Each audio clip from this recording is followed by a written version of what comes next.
L'agent immobilier performant est organisé comme un maniaque, un obsessionnel, un psychorigide et éventuellement un militaire.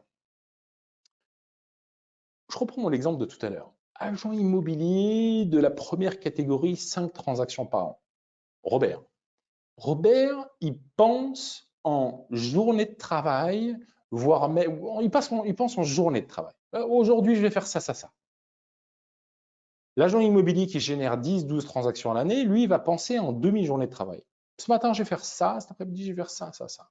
L'agent immobilier fait 15, 20 transactions à l'année, lui, il va réfléchir sur des créneaux de 2 heures. Il va découper son emploi du temps en 2 heures. L'agent immobilier qui fait 50 transactions à l'année va découper son emploi du temps par session de 30 minutes.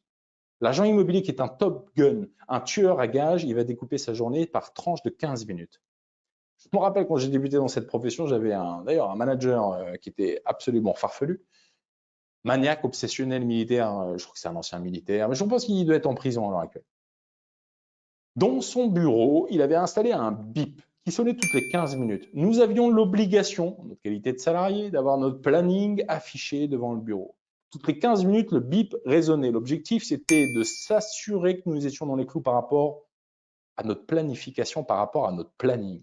Toutes les 15 minutes, bing, bing, bing, et je check si je suis dans le planning ou pas. Extrêmement important de comprendre cette mécanique-là.